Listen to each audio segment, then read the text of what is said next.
86.3% of people in a recent poll said that they were unhappy with their situation in life, unhappy with life in general. 86% of people are unhappy. Michael McLean, coach.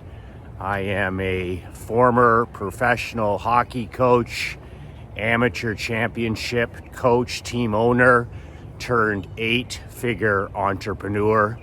You can get a copy of my brand new book at cavemanmillions.com. There is only one explanation, in my opinion, for why so many people, pushing up to 90% of people, say that they're unhappy with their lives, unhappy with their careers, unhappy with their marriages, unhappy with their home situation, unhappy with their level of wealth and independence. Overall, 86.3% and climbing unhappy. And I think, in my opinion, it goes back to what the great Ernest Hemingway said. Hemingway was one of the all-time greatest writers and certainly one of the all-time greatest drinkers. But a friend of mine, one of my handful of allies, Michael Patrick Carroll, sent me a quote the other day about the power of comparison, that the only true comparison that matters in our lives, and this is what Hemingway said, his quote was, there is nothing noble in being superior to your fellow man. True nobility lies in being superior to your former self. True nobility lies in being superior to your former self. The only comparison worth making is to yourself and who you were yesterday. I learned the dangers of comparing to yourself to other people from my grandmother, my mother's mother, when we were growing up as little kids. This is back in the 1980s. Consider what's going on today and what children are dealing with in terms of big technology and peer pressure and what goes on in schools and all of the virtue signaling and all of the brainwashing. Way back in the 1980s, we would be over at my grandmother's and grandfather's on Sunday afternoon for dinner, the only day of the week that my grandfather could stop working at the general store, same with my dad, and enjoy a Sunday evening meal together. And if my grandmother ever heard us, me comparing myself to my sister, or my sister comparing herself to me, or my younger brother comparing himself, any comparisons, and my grandmother, she would immediately jump on us and say, along the lines of, the root of all unhappiness is comparing yourself to other people. And the more she said this, the more it stuck with me. At the time, it didn't mean anything. But if the secret to unhappiness is to be constantly comparing yourself to other people. Now, if you think about that in terms of what goes on today with anti-social media, TikTok and Book of Faces and Instagram and all of these different, anti-social platforms, all it is comparing yourself. All it is fake confidence. All it is fake self-esteem. All it is fake self-image. And it makes people feel really bad about themselves because you cannot not help compare yourself if you participate in those swamps. And this is why I turned my back on social media, any personal social media, years ago. Because of mental health, spiritual health, physical health, emotional health, you just can't be in those swamps. They're purposely designed by the creators to immerse you in toxic swamps, you can call them rat poison, to immerse you in these swamps of rat poison where you habitually compare yourself to other people. Oh, well, look at their vacation. Their vacation's better than my vacation. Oh, the clothes they're wearing are better than, oh, the vehicle they drive is much better than mine. Oh, their house is much better than my house. Their kids are much better than my kids. Where they live is much better than where I live. And it just goes on and on. And it trains us to constantly, especially young people, it trains us to constantly compare ourselves to other people, which is the root of all unhappiness. I would take it even a step deeper, where a lot of unhappiness comes from low self-esteem. If a young person is dealing with anxiety or depression or worry or, any mental health issues or manufactured mental health issues, it's all based in low self-esteem. And I believe that we chip away at our self-esteem, we chip away at our self-image every day that we spend time in these toxic swamps. You're watching videos and you're seeing posts of other people and influencers and celebrities and the gold watches and the Rolex watches and the fake mansions and the fake Lamborghinis and the 22-year-old multi-millionaires and the people making $500,000 a month, and all of it's horse shit. But a lot to the young mind, especially, it's just constant comparison to somebody else's life. So instead of doing what Hemingway said, which is forget about what everybody else is doing, like literally forget about what everybody else is doing and run your own damn race. Run your own race. As a professional and amateur hockey coach, do you know how many times I say that in a year? Run our own race, stay in our own lane. I don't give a shit about the other team.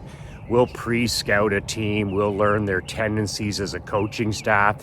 We'll learn their weaknesses. We'll learn what we're good at. But we hardly share when we do video. We hardly share any of what the other team is doing. We as coaches are very aware of what the other team is going to do on their power play, on their penalty killing in this situation. But our young athletes don't need to know any of that. They need to be totally focused on their own personal execution.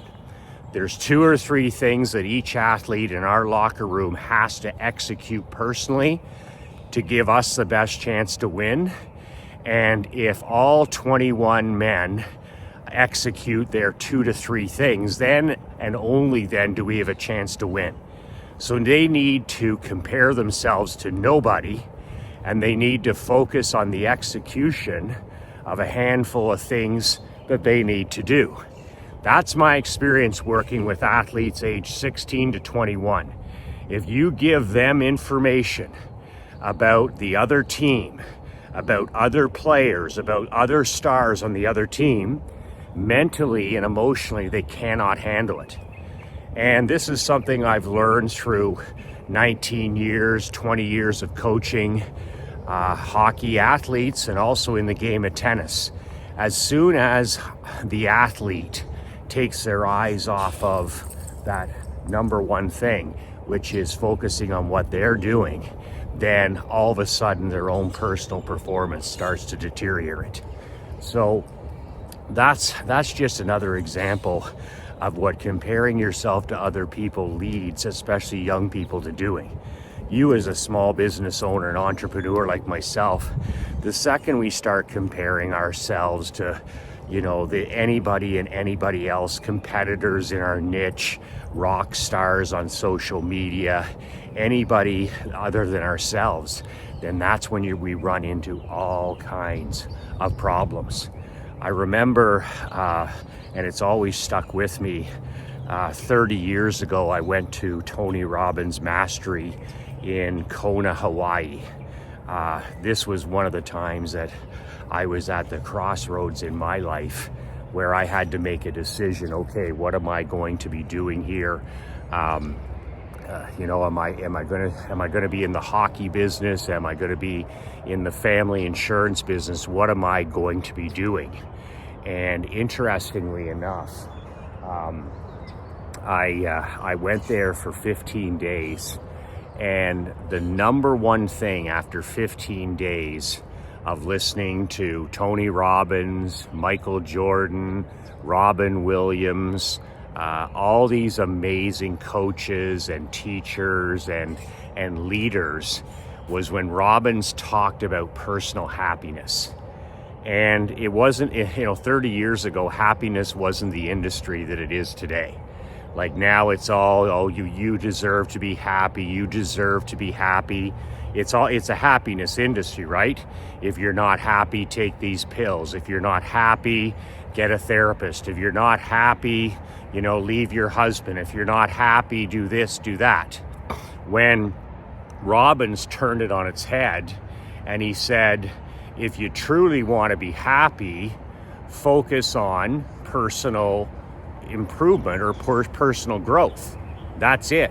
He didn't even call it happiness. He said the secret, there's two secrets to being incredibly happy and living a high significance life.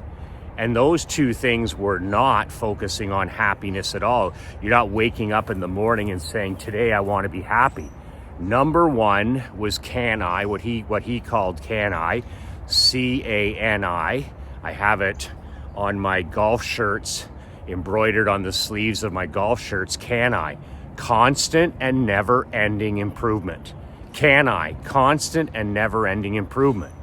If you wake up every day, like Hemingway said, and you focus on improving against the man in the mirror, you're brushing your teeth in the morning, you're splashing some water on your face, you're shaving, whatever you're doing, you look in that mirror every morning, that's your competition. That's your competition, the man in the glass. That's one of my favorite writings and poems ever, The Man in the Glass, because that defines it right there. You can have all the people in the world patting you on the back. You can have all the people so impressed with you. You can have all the likes. You can have all of this stuff, this fake stuff in your life. But at the end of the day, you'll answer to the man in the glass. You'll never fool, good morning, you'll never fool that man in the glass. Good morning. And I think that's why I have that poem posted up on my bathroom mirror, The Man in the Glass. So Robbins said, listen, he said, if you want to be happy, he said, you have to be committed to compounding personal growth. Every day you get up and you compete with the man in the mirror. You get a little bit better. And the only, like Hemingway was saying, the only comparison worth making is the comparison with who you were yesterday. Who you were yesterday. Can you make small incremental improvements on that person? A little bit kinder, a little bit fitter, a little bit wiser, a little bit smarter, a little bit more patient, those kind of things. And when you do that, happiness grows, happiness expands, happiness compounds. The second thing that Robbins said, which I totally agree with as well, is he said, if you want to be incredibly happy, you have to commit to CANI, constant and never-ending improvement. but you also have to find a way to serve other people. I've never forgot those two components, that you can work on yourself all you want, but if you can't answer this question, who have I been called to serve, you're still never ever going to have peace of mind. You're not going to have a personal happiness. So those are the two things that I focused on the last 30 years, 3 decades, is okay, how can I get a tiny bit better today, and who have I been called to serve? And I've lived many, many lives. I've lived a hockey life. I've lived a life in the insurance business. I've lived a life now in the coaching business. I lived lives before that. And in all those situations, the more I served, the more I answered the call, who I was called to serve, the more passionate I was, the more obsessed I was, the more happy I was when I think about it. But I never, ever, ever focused on happiness. I focused on being relentless. I focused on being relentless with my marketing, with my reading, relentless with my walking every day and my copywriting, relentless learning how to sell, relentless learning how to, to copyright and write words that brought me money, relentless on studying the great leaders and champions in our society. And that relentlessness has led to me waking up most days, not every day, but most days, and being a happy person with peace of mind. And I've chosen a life of entrepreneurship. So with that comes a lot of demands, a lot of negativity, a lot of risk, a lot of losses, a lot of embarrassments, even humiliations. But at the end of the day, that's where I find most of my peace of mind and most of my happiness. 86% of people claim to be unhappy. 86.3% of people claim to be unhappy. So this is why I'm such a proponent of Uncle Earl Nightingale's concept of, if you don't have any examples, if you didn't have one single role model of what to do in life, look around at what everybody else is doing. Look around at what the majority is doing and do the exact opposite. Because I have to tell you, if 86% of the people, and it's higher than that, I think that number is low. That poll was from a few years ago. That survey was from a few years ago. It's much, much worse now. I think that number is closer to 90% of people are unhappy. But if 90% of people are unhappy, just look around and take Uncle Earl Nightingale's advice. He was the godfather of personal achievement. And look around at what everybody else is doing and do the exact opposite. And that's why I preach and promote, curating yourself completely out of anti-social media, getting that shit off your phone, getting those applications off your phone, having no contact to that stuff whatsoever. No Facebook, no Instagram, no TikTok, none of it. And if you want to watch positive podcasts or positive videos like these, then that's your choice. But I wouldn't blame you if you just swift sword all of it. Same thing with television, same thing with Hollywood movies, same thing with news, mainstream news, all of it. It all has to go. Or you're going to be part of that 86% and above who are going to, you're going to struggle with unhappiness. So that's my view on it. I've kept those two prongs that Robbins talked about in the back of my mind forever.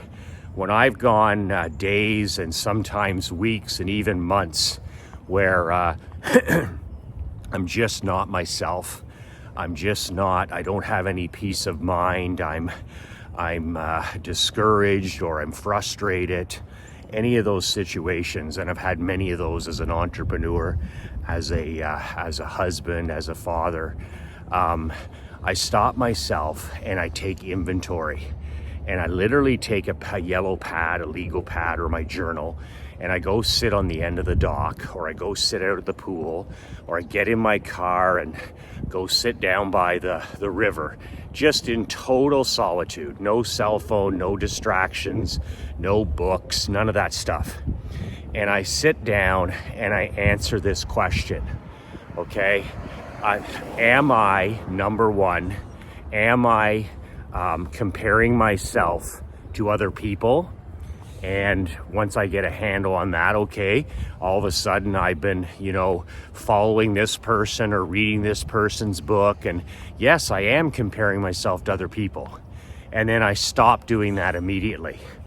And then I think about Hemingway's quote where there's no nobility in comparing yourself to your fellow man. True nobility is comparing yourself to the man that you were yesterday. And then I ask myself questions like, am I running my own race? Am I staying in my lane? Am I focusing on my personal development, my emotional development, my physical development, my mental development, my spiritual development? Am I minding my own business? As Mickey used to say in the great Rocky films, tend to business. Tend to business. Rocky would, be losing focus, and Rocky be doing, he'd be distracted, like we're all. And Mickey would always say, tend to business. And I love that. That reminds me of my grandfather and father in the old general stores. Tend to business.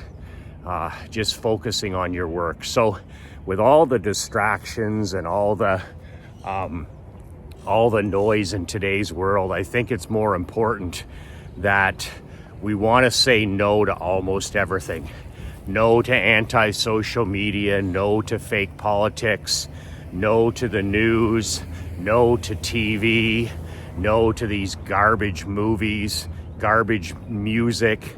And you've got to filter all your inputs. You got to decide, okay, is this something I want in my life? Is this something I want in my brain? And if not, it needs to be filtered out. It needs to be taken off your phone. You need to have no exposure to it whatsoever. And then if every day the only comparison that matters is you comparing yourself to who you were yesterday, and if you focus on the man in the mirror and forget about everybody else, forget about your siblings, forget about your parents, forget about your friends, forget about your golf buddies, forget about what Grant Cardone is doing, and forget about all of this stuff, and just focus on improving on the person that you were yesterday. That plus service will significantly increase your percentage time of being happy. You're not going to get up every day and be happy. I don't know anybody that's truthful that wakes up every day and every day they're happy and they have peace of mind. That's horseshit. I don't believe that for a second. I struggle just as much as I do not struggle. So, and I consider myself a very at peace person. So unhappiness is part of life. Okay, worry is part of life. Stress is part of life. Anxiety is part of life. Depression's part of life. Okay, that's part of life. You just want to make sure it's the minor part of life. And Hemingway nailed it. Is forget about comparing. There's no nobility in comparing yourself to your fellow man. Start comparing yourself to the man in the mirror. When you're brushing your teeth, or you're shaving, or you're combing your hair, or splashing some water on your face, that's your competition. That's your competition. And that's where all the nobility is found. Outdo that person, outwork that person, outthink that person, outdiscipline that person, outrun that person, outgive that person. And then the piece of the puzzle, the second piece of the puzzle that Anthony Robbins talks about, that I bang my head against the wall constantly with my mastermind members and my newsletters readers, is you got to serve people.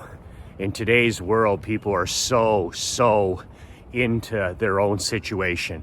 Well, I don't have time to join the Rotary Club. I don't have time to serve on that board. I don't have time to raise money for children's literacy. I don't have time to save. I don't have time.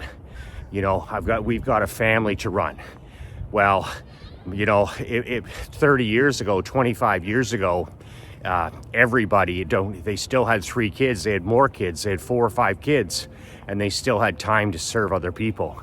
But if you leave that second component out, if you commit to constant and never improvement, but you don't serve other people, you're going to have you're not going to have the missing link.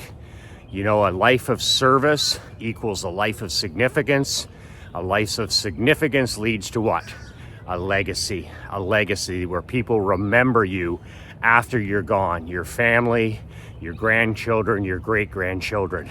Man, he served a lot of people. So find a way to compete with yourself every day. It's a private thing. It's not a public thing. A little bit better, compounded every day.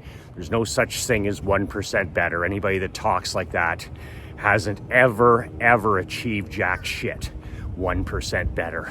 You're telling me you're going to be 365% better in the gym in a year? Really, Hercules? You tell me you're going to be 365% better as a copywriter in 1 year? Wow. Nice to meet you, Gary Halbert. Like, it's such horseshit. If I can get 0.00001% better in 1 or 2 areas of my life every day, eat a little bit better, maybe drink more water, maybe pray a little bit longer, maybe go for a longer walk, maybe shoot a better video, then that's where happiness is found. And those are the 2 big ones. Constant and never-ending improvement and service. If you're contributing to other people and you're growing as a person and you're running your own race, you're going to be an incredibly happy person. In completely unrelated news, something that probably won't make you any happier, may make you actually less happy. My brand new book is out for a few more days. It's the digital edition, which makes Yours Relentless, MJM, very unhappy.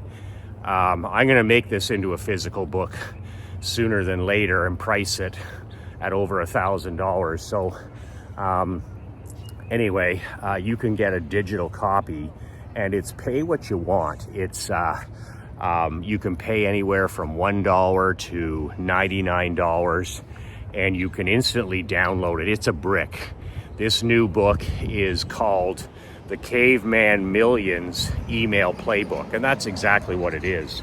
It's my top 100 most profitable emails and templates. So you can plug and play, use these. There's emails in there to hire people, to swamp your business in leads and buyers and cash flow.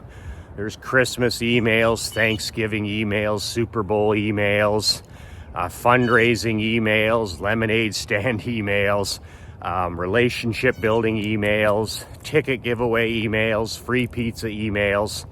They're all in there, and you can use them as you want. Plug and play.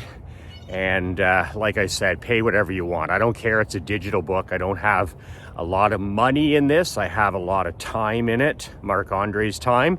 But go to cavemanmillions.com. The link should be below, and you can download. I don't care if you pay $1. I don't care if you pay $50. I don't care if you pay $100 like some guys have paid. All I care about is that you get this book in your hand and you use a handful of these templates. Send 1 per week or 2 per week to your list. I don't care if your list is small or whatever. And it's email is the honey that brings in the money. So cavemanmillions.com and pay whatever you want. You are actually running out of time. I'm not going to keep this going for much longer, just maybe a couple more days. and then I'm going to move on, and it'll be a physical product. This is over a 200-page book, so this is a brick. This is a door stopper brick if it's a physical product. So I'm going to save a lot of money by not having to kill trees and print it for you, and then have FedEx deliver it to your door. Pay what you want, and it'll be downloaded to you instantly. So if you haven't yet, grab your copy at cavemanmillions.com. That's it for today. Man, remember those Hemingway words. Those struck me yesterday, and it's so true. The only comparison that matters is you comparing yourself to you. And as Hemingway said, there is nothing noble in being superior to your fellow man.